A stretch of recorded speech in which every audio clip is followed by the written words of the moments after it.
নমস্কাৰ মই আপিল ৰহমান আৰু স্বাগতম জনাইছোঁ এই ইউটিউব চেনেললৈ। সো আজি আমি পঢ়িম ক্লাছ 9ৰ ইংৰাজীৰ যেটো তোমালোকৰ কিতাপ আছে বিহাইভ। ইয়াৰ আজি আমি তোমালোকৰ যেটো ইউনিট 4 আছে অৰ্থাৎ চেপ্টাৰ 4 তোমালোকৰ এটা গদ্য দি আছে, কিন্তু হেতু গদ্য তোমালোকৰ পৰীক্ষাৰ কাৰণে নহয়, হেতু পৰীক্ষাত নাহে। কিন্তু এই চেপ্টাৰ 4ৰ আন্ডাৰত যেটো এটা কবিতা আছে দ্য লেক আইল অফ ইনছফ্ৰী, এটো লিখিছে উইলিয়াম বাটলাৰ ইষ্ট লিখিছে। বহুত ইম্পৰ্টেন্ট তোমালোকৰ পয়েম হয় এটো। ইয়াৰ পৰা যথেষ্ট 2 নম্বৰী প্ৰশ্ন আহে, লগতে এমসিকিউ আহে। সো আজিৰ এই ভিডিঅ'ত মই সম্পূৰ্ণখিনি সমাধান কৰি দিম, লগতে এক্সট্ৰা প্ৰশ্ন আৰু কনসেপচুৱেলাইজ এমসিকিউ বনাই দিম, যাতে তোমালোকে পৰীক্ষাত ফুল নম্বৰ পোৱা আৰু ইয়াৰ পৰা কমনো পাই যোৱা। সো বলা আমি ভিডিঅ'টো আৰম্ভ কৰোঁ। সো প্ৰথমত তোমালোকে কবিতাটো নিচত চাবা যে thinking about the poem, page number 54 আছে। এক নম্বৰ প্ৰশ্ন দিছে যে what kind of place is Innisfree, think about. গতিকে ইনছফ্ৰী কেনেকুৱা ধৰণৰ প্লেচ ভাবিব কৈছে। আমি উত্তৰ কৰিম যে Innisfree is a beautiful place where nature is in its full swing.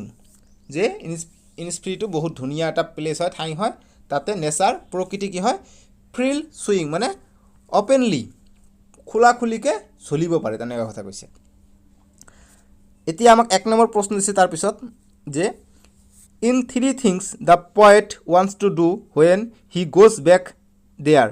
Stanza 1ত ইয়াৰ বিষয়ে কৈছে। আমি এনসাৰ কৰিম যে in stanza 1 the poet William Butler ইষ্ট want to build a small hut of clay and wattles. He will have a 9 bean rows and a hive for the honeybees. হানিবিজৰ কাৰণে তেওঁ ঘৰ বনাব, তেওঁ নিজৰ কাৰণে ঘৰ বনাব কেলে দি, ৱেটেলছ দি, সেইটোৱে কৈছে। তাৰপিছত 2 নম্বৰ প্ৰশ্ন যে what he hears and sees there and its effect on him. Standard 2ত আছে এইটো। আমি এনসাৰ কৰিম যে উইলিয়াম বাটলাৰ ইষ্ট hears peace come dropping and the cricket sings evening are full of linnet wing, he feels happy and gets peace of mind. So' গতিকে তেওঁ তাতে গৈ যি ইনস্পায়াৰ আছে, লেক আছে, লেকৰ ওচৰত নদীৰ কাষত বা সাগৰৰ কাষত তাত ধুনীয়া এটা প্লেচ আছে, তাতে যাব বিচাৰিছিলে। তেওঁ টাউনত আছে, টাউনত থাকি তেওঁক ভাল লগা নাই। তেওঁ লণ্ডনত আছে, লণ্ডনত তেওঁ ইমান গাড়ী মটৰ কল কাৰখানা, টাউনত থাকি মানে ভাল পোৱা নাই, চহৰত থাকে, সেইকাৰণে তাতে যাব বিচাৰিছিলে, ইনস্পিৰিট যাব বিচাৰিছিলে। তাতে অপেন মাইণ্ড, অপেন মানে শান্তি আছে, সেইটো বুজাইছে। ঠিক আছে, তাতে everything are full of linnet wing, চবৰ মতে ধুনীয়াভাৱে আছে। ঠিক আছে, সেইটো বুজাইছে। এতিয়া 3 নম্বৰ প্ৰশ্ন যে what he hears in his heart's core. Heart's কোৰ্ছত তেওঁ কি শুনিছিলে? গতিকে এই নদীৰ শব্দ শুনা পাইছিলে, সেইটো লিখিম। তাৰপিছত দিছে যে even when he is far away from Innisfree, stanza 3। গতিকে তেওঁ ইনছফ্ৰীতকৈ বহুত দূৰত থাকিও তেওঁ শব্দ শুনা পাইছিলে তেওঁৰ হাৰ্ট কোৰত, হৃদয়ত। কোনটো শব্দ শুনা পাইছে? তেতিয়া আমি এনসাৰ কৰিম the poet hears the lake water lapping with the shore with low' sound. গতিকে লেকৰ যিটো ৱাটাৰ আছে, এই ৱাটাৰৰ শব্দটো তেওঁ দূৰৰ পৰাও শুনা পাইছে।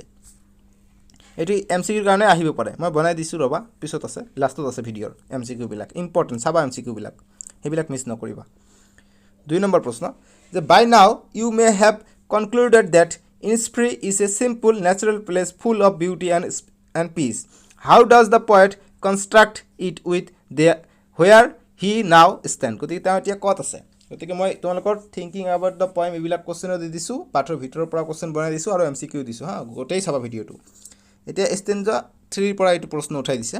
আমি এনসাৰটো কৰিম যে the natural beauty of Innisfree is used and explain in contrast with the roads and pavements in city. The pavements is of grey colour which symbolizes decay and death. গতিকে তেওঁ যিটো পাভমেণ্টত আছে, চহৰত আছে, তাতে কি চববিলাক বস্তু মৰা গেলি বেছি যোৱা, কিন্তু তাতে যি ইনছফ্ৰী আছে, ইনছফ্ৰী তাতে কি সকলো বস্তু কি ধুনীয়াভাৱে সুসজ্জিত হৈ আছে, সেইটোৱে বুজাইছে। এতিয়া 3 নম্বৰ প্ৰশ্ন যে do you think Innisfree is only a place or a state of mind. Does the poet actually miss the place of his boyhood. গতিকে ইনছফ্ৰী তেওঁৰ বাবে কি সেই এটাই প্লেচ নে কি যিটো তেওঁ মিছ কৰি আছে চাইল্ডহুডৰ পৰা? গতিকে আমি এনসাৰ কৰিম যে এনসাৰ যে the natural beauty of Innisfree is not the creation of the poet's fancy, it is a real place that gives solace to the frustrated souls. The poet longs live to at such a beautiful and peaceful place, he missed it a lot. গতিকে peaceful place আছিলে ইনছফ্ৰীটো, তাতে যাব বিচাৰিছিলে, কিয়নো টাউনত থাকি থাকি তেওঁ ফ্ৰাষ্ট্ৰেটেড হৈ গৈছিলে, তেওঁক আৰু ভাল লগা নাই, সেইকাৰণে তাতে যাব বিচাৰিছিলে। 2 নম্বৰৰ 1 নম্বৰ প্ৰশ্ন দিছে যে look at the words the poet used to describe what he sees and hears at Innisfree. এক নম্বৰ দিছে যে বি লাউড গ্লেডস, 2 নম্বৰ যে evenings full of linnets wings, আৰু 3 নম্বৰটো দিছে যে lake water lapping with low sounds, যে what pictures do this words create in your mind. গতিকে এইবিলাক যে কথা দিছে যে বি লাউডস গ্লেডস, এইবিলাকৰ অৰ্থ কি সেইটো সুধিছে, মানে মিনিং কি এইবিলাকৰ। চ' আমি ইয়াৰ এনচাৰটো কৰিম এনেদৰে যে 1 নম্বৰ দিছে যে বি লাউড গ্লেডস, ইয়াৰ মানে মিনিংটো আমি লিখিম, অৰ্থাৎ what words create in your mind, মানে ইয়াৰ মিনিংটো কি বুজাইছে, মানে তুমি কি বুজিছা। গতিকে আমি লিখিম এইটোৰ কাৰণে যে বি লাউড গ্লেডছটো লিখিম যে দিছ words create the picture of the hive and honey bee হাম্বিং all around it is in the glade. গতিকে হানি বি যিবিলাক হামিং কৰি থাকে এনেকুৱা, এইটো বুজাইছে। তাৰপিছত 2 নম্বৰ যে evenings full of the linnets wings, আমি এনচাৰ কৰিম ইয়াৰ মিনিংটো যে linnets is a bird of wings, when it flutters its wing it looks beautiful, and when the bird sits on a tree amidst beautiful natural scene it leaves an indelible impression on the mind of the beholder. গতিকে evening full of লিনেটছ wing মানে যিবিলাক পাহি আছে, মানে পাহিৰ সুন্দৰতাৰ ওপৰত describe কৰিছে বাৰ্ডছৰ, পক্ষীৰ। এতিয়া 3 নম্বৰ যে lake water lapping with low sounds, আমি ইয়াৰ অৰ্থটো লিখিম যে it is an ordinary but bewitching scene, the waves strike the lakes shore the create a pleasing and শ্বৰ্টিং চাউণ্ড। চ' গতিকে যিটো ৱাটাৰ লেপিং আছে, যিটো লেকৰ যিটো পানী এটা শব্দ আহে, সেই শব্দটো তেওঁৰ হাৰ্ড কৰতো আছিলে, সেইটোৰ অৰ্থ বুজাইছিলে আমাক। এতিয়া আমাক তাৰপিছত দিছে 2 নম্বৰটো যে লুক এট দিছ ৱাৰ্ডছ, যে peace comes dropping from the veils of the morning to where the cricket চিং।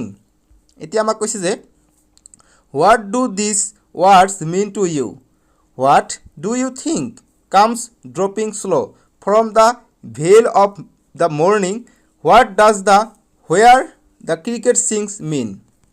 গতিকে আমি এনচাৰ কৰিম যে দিছ words mean that peace surrounded that area at dawn. গতিকে এইটোৰ মিনিং আছিলে পিচ, মানে শান্তি আছে চাৰিওফালে। তাৰপিছত লিখিম যে the pleasing and melodious sound of cricket greets the morning, it's added sweetness to the serenity of the place. এতিয়া আমি ইনচাইট পয়েম কুৱেশ্যন এনচাৰ চাম, যি পয়েমটোৰ ভিতৰত যিবিলাক ভিতৰৰ পৰা এইবিলাক কুৱেশ্যন আহিব পাৰে তোমালোকৰ পৰীক্ষাত, সেইবিলাক চাম। 1 নম্বৰ প্ৰশ্ন যে when and where will the poet experience peace, মানে শান্তি কেতিয়া তেওঁ উপভোগ কৰিব পাব বা পাইছিল। এনচাৰ কৰিম যে the poet will experience peace in the lap of nature at the lake isle of Innisfree. He will observe the beautiful trees, insects, birds and bushes. The calm and cold atmosphere of the forest will give happiness to him. গতিকে তেওঁৰ যি inspire experience আছে চাইল্ডহুডত থাকোঁতে, তাতে শান্তি আছে, তাতে চৰাই চিৰিকটি আছে, মাত শুনা যায়, তাৰপিছত পানীৰ যিবিলাক ঢেউ আছে, ঢেউৰ মাত শুনা যায়, সেইবিলাকৰ বিষয়ে কৈছে এক্সপিৰিয়েঞ্চ। এতিয়া 2 নম্বৰ যে how does the poet describe the lake's wave. গতিকে লেকছৰ ৱেভ যিবিলাক ঢেউ আছে লেকৰ, সেইবিলাক কেনেকৈ ডিছক্ৰাইব কৰিছিলে, তাৰ বিষয়ে কেনেকৈ কৈছিলে, আমি এনচাৰ কৰিম যে the poet says that the lake's wave hit its shore and create a low sound. It gives him enthusiastic pleasure. He hears it and enjoy it. It also gives him solace and comforts. He finds his peace of mind. তেওঁ বহুতে ভাল পাইছিল, লেকৰ বিষয়ে কৈছিল যে তেওঁ লেকটোৰ শব্দ শুনিলে মনটো শান্তি হৈ যায় তেনেকুৱা।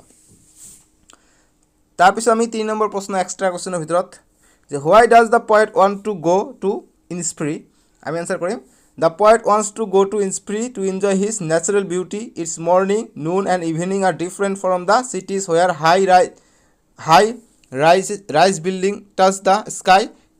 He hears the pleasing sound of birds and gets peace of mind. তাতে সেই কাৰণে যাব বিচাৰে, তাতে শান্তি আছে, সেই কাৰণে মুঠতে শান্তি থকাৰ কাৰণে তাতে যাব বিচাৰিছিল। 4 নম্বৰ প্ৰশ্ন where is the poet standing? How is it different from Innisfree আমি এনচাৰ কৰিম যে মানে পয়েটে কত ষ্টেণ্ডিং মানে থিয় হৈ আছে আৰু কেনেকৈ ইনস্প্ৰীৰ লগত ডিফাৰেঞ্চ মানে ইনস্প্ৰী টাউনৰ যিটো শান্তিৰ এটা প্লেচ আছে নদীৰ পাৰত লেকৰ ওচৰত আৰু ইনস্প্ৰীটো হৈছে টাউনত চ' গতিকে কেনেকৈ ডিফাৰেণ্ট সেইটো আমাক লিখিব লাগে আমি উত্তৰ কৰিম যে the poet is standing on the roadway or the pavements of the grey color. This color epitomizes decay. He compares that with the floral beauty of Innisfree. However, standing even there, he can hear the sounds of the lake water lapping by the shore. He hears in the core of his heart.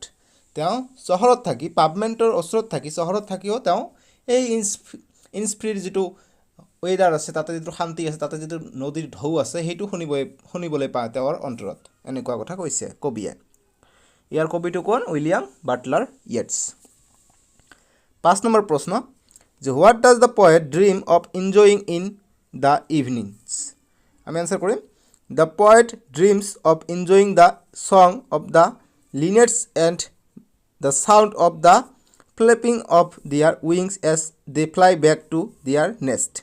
He also hopes to enjoy the song of the cricket in the peaceful surroundings. 6 number প্রশ্ন যে what is it that fascinates the poet day and night? আমি answer Karim day and night the poet is fascinated by the gentle and pleasant sound of the waves lapping against the shore. He hears his delightful music in his imagination. এতিয়া আমি MCQ কেইটা চাম important MCQ তোমালোকৰ পৰীক্ষাত ইয়াৰ পৰা MCQ আহিব so 1 number MCQ টো মই লৈ আহিছোঁ যে where does the poet wants to go in the poem the lake isle of Innisfree তেওঁ ক'ত যাব বিচাৰিছিলে এ নম্বৰ দি আছে টু আমেৰিকা বি দি আছে টু ৱাটাৰ সি দি আছে টু ইনস্ফ্ৰী আৰু ডি দি আছে টু লণ্ডন সো এইটো হ'ব তেওঁ লণ্ডনত থাকি ইনস্পায়াৰত যাব বিচাৰিছিলে গতি অপচন সি হৈ যাব ৰাইট আনসাৰ টু ইনস্পায়াৰ কৈ আছো বেয়া নাপাবা ইনস্ফ্ৰী ইনস্পায়াৰ কৈ থাকো ইনস্ফ্ৰী এইটো আনসাৰ হৈ যাব টু ইনস্ফ্ৰী কবিয়া ইনস্ফ্ৰীত যাব বিচাৰিছিলে এতিয়া 2 নম্বৰ প্ৰশ্ন যে where had the poet William Butler Yeats spent his childhood option A দি আছে at Innisfree Island বি দি আছে at London সি দি আছে at village ডি দি আছে at city গতিকে at Londonত তেওঁ ভাবি আছিলে ইনস্প্ৰী যোৱা আহাৰ কথা ঘূৰি আহাৰ কথা কিন্তু তেওঁ যেটো ভাবিছিলে যাবলৈ চাইল্ডহুড যেটো স্পেন্ড কৰিছিলে তাত কত স্পেন্ড কৰিছিল অপচন এ at Innisfree আইল্যান্ডত তেওঁ যি শিশুকাল তাতে অতিবাহিত কৰিছিলে গতিকে অপচন এ হৈ যাব at Innisfree Island এতিয়া 2 নম্বৰ এমসিকিউ যে what sort of a house will poet William Butler Yeats build at Innisfree Innisfree তেওঁ কেনেকুৱা ধৰণৰ ঘৰ সজাব কিহেৰে ঘৰ সজাব অপচন এ দি আছে ক্লে এণ্ড স্যান্ড বি দি আছে ক্লে এণ্ড উড সি দি আছে ওয়েটেল এণ্ড ব্ৰিক্স ডি দি আছে বিল্ডিং এণ্ড স্যান্ড গতিকে অপচন বি হৈ যাব ৰাইট আনসাৰ ক্লে আৰু উড দি অৰ্থাৎ যি তোমালোকৰ কবিতাত ওয়েটেলছ বুলি কথা আছে ওয়েটেলছৰ কথা হৈছে উড বুজায় টুইষ্টেড ষ্টিক বুজায় সো অপচন বি হৈ যাব right answer clay and wood answer হৈ যাব ক্লে এণ্ড উড তাৰপিছত আমাক 4 নম্বৰ এমসিকিউটো দিছে যে the poem the lake isle of Innisfree the poet will live there কাৰ লগত থাকিব with his wife নে with his child সি দিছে কেয়াৰফুলি ডি দিছে alone গতিকে অপচন ডি হৈ যাব তেওঁ অকলে থাকিব বিচাৰিছিল তাতে গতিকে অপচন ডি হৈ যাব তেওঁ অকলে থাকিব তাতে অপচন ডি alone এতিয়া 5 নম্বৰ প্ৰশ্ন ইম্পৰ্টেন্ট এইটো প্ৰশ্ন যে who is the poet of the poem the lake isle of Innisfree option A দি আছে ৰবাৰ্ট উইলিয়াম বাটলাৰ বি দি আছে উইলিয়াম বাটলাৰ ইয়েটছ সি দি আছে ৰবাৰ্ট ফ্ৰষ্ট ডি দি আছে জেমছ কিৰকুপ গতিকে অপচন সি হৈ যাব সৰি অপচন সি নহয় অপচন সি হৈ যায় ৰোড নট টেকেনৰ হে কবি ৰবাৰ্ট ফ্ৰষ্ট গতিকে অপচন বি হৈ যাব উইলিয়াম বাটলাৰ ইষ্ট এইটো হৈ যাব ৰাইট আনসাৰ ঠিক আছে উইলিয়াম বাটলাৰ ইষ্ট এতিয়া 6 নম্বৰ এমসিকিউ 5 নম্বৰ কৰিলে এতিয়া আমি 6 নম্বৰটো কৰিম 6 নম্বৰ এমসিকিউটো হৈছে the fill in the blank with reference to the poem the lake isle of Innisfree আমাক দিছে লাইনটো এনেকুৱা ধৰণে যে I hear it in the deep dash core গতিকে dash core খালি ঠাইত কি হ'ব ফিল ইন দ্য ব্ল্যাঙ্কস কৈছে অপশ্যন এ দিছে হোল বি দিছে এয়াৰ চি দিছে হাৰ্টছ ডি দিছে noise so I hair it in deep of noise কোৰ নহ'ব হাৰ্ট কোৰ হ'ব চি হ'ব হাৰ্টছ হাৰ্টছৰ পৰা এটা শুনা পাই আছিলে চি হ'ব ইয়াৰ আনসাৰটো খালি ঠাইত হ'ব চি হাৰ্টছ বুজি পাইছা কিমান ধুনীয়া পাঠৰ ভিতৰৰ পৰা বনাই দিছো দেখিছা 7 নম্বৰ এমসিকিউ যে a hive of honey bee and live alone in the bee loud glade গতিকে ইয়াত এতিয়া কৈছে what is the meaning of the underline word যিটো দিছে GLAD গ্লেডছৰ অৰ্থ কি বুজাইছে এ দিয়া আছে অপশ্যন এ দিয়া আছে ৱালছ বি দিয়া আছে শ্বৰ্ট ব্ৰিক চি দিয়া আছে নেৰো স্পেচ আৰু ডি দিয়া আছে অপেন স্পেচ গতিকে যেটো অপেন স্পেচ আছে গ্লেজ মানে অৰ্থ বুজাব অপেন স্পেচ ডি নম্বৰটো গতিকে ৱাৰ্ড মিনিং আহিব গতিকে অপেন স্পেচ বা ক্লিয়াৰিং বুলি কোৱা হয় গ্লেজৰ অৰ্থ হৈছে অপেন স্পেচ বা ক্লিয়াৰিং ঠিক আছে ইম্পৰ্টেণ্ট এমসিকিউ এইটো তাৰপিছত 8 নম্বৰ এটা এমসিকিউ দিছো মই যে উইলিয়াম বাটলাৰ ইষ্ট wants to go Innisfree which reason is not correct গতিকে কিয় তেওঁ যাব বিচাৰিছিলে আৰু তলৰ কোনটো ৰিজন কাৰেক্ট নহয় যে কোনটো ৰিজনৰ কাৰণে তেওঁ যাব বিচৰা নাই আৰু বাকি কেইটাৰ কাৰণে যাব বিচাৰিছিলে গতিকে ফৰ চাইল্ডহুড মেমৰিজৰ কাৰণে যাব বিচাৰিছিলে ফৰ পিচ শান্তিৰ কাৰণে যাব বিচাৰিছিলে সি নম্বৰ সুইট মেমৰিজৰ কাৰণে যাব বিচাৰিছিলে গতিকে ABC দুটা শুদ্ধ গতিকে নট কাৰেক্ট বুলি সুধিছে গতিকে ফৰ ৱাৰ্ক কাম কৰাৰ কাৰণে যোৱা নাছিলে যাব বিচৰা নাছিলে তাতে গতিকে এইটো হৈ যাব ভুল নট কাৰেক্ট গতিকে ডি নম্বৰ হৈ যাব ফৰ ৱাৰ্ক 8 নম্বৰ এমসিকিউৰ উত্তৰ হৈ যাব ডি নম্বৰ যে ফৰ ৱাৰ্ক এইটো নট কাৰেক্ট হৈ যাব ঠিক আছে 9 নম্বৰ এমসিকিউ ইম্পৰ্টেণ্ট এমসিকিউ তোমালোকৰ পৰীক্ষাৰ কাৰণে কাৰণ এইটো মই কনসেপচুৱেলাইজ এমসিকিউ বনাই দিছো তোমালোকৰ কাৰণে যে 9 নম্বৰ যে the poem the lake isle of Innisfree you heard about the word wattles what is the meaning of it গতিকে ৱেটেলছৰ মিনিং কি বুজাইছে অপশ্যন এ দি আছে টুইষ্টেড ষ্টিক বি দি আছে ট্ৰি চি দি আছে ক্লে ডি দি আছে চেণ্ট গতিকে ৱেটেলছটো আছিলে তেওঁ যি উইলিয়াম বাটলাৰ ইষ্ট ঘৰ বনাব খুজিছিলে তাতে ইনিছফ্ৰীত তাতে ক্লে আৰু ৱেটেলছৰ সহায়ত তেওঁ ঘৰ বনালে হয় গতিকে ইয়াত ৱেটেলছ মানে টুইষ্টেড ষ্টিক বুজাইছে উড বুজাইছে কাঠ বুজাইছে ঠিক আছে গতিকে টুইষ্টেড ষ্টিক হৈ যাব ৰাইট আনসাৰ অপশ্যন এ তো এনসাৰটো হৈ যাব option A twisted stick sticks for making fences and walls এইবিলাক বনোৱাৰ কাৰণে এইটো ৱাৰ্ডটো ব্যৱহাৰ কৰা হয় ৱেটেলছৰ মিনিং কিবা এটা বস্তু আমি ঘৰ বনাওঁতে যেনেকৈ আমি ৰড ব্যৱহাৰ কৰোঁ RCC ঘৰ বনাওঁতে তেনেকুৱা ৱেটেলছটো এনেকুৱা বুজায় কেলেৰ লগত মিলি যায় সেইটো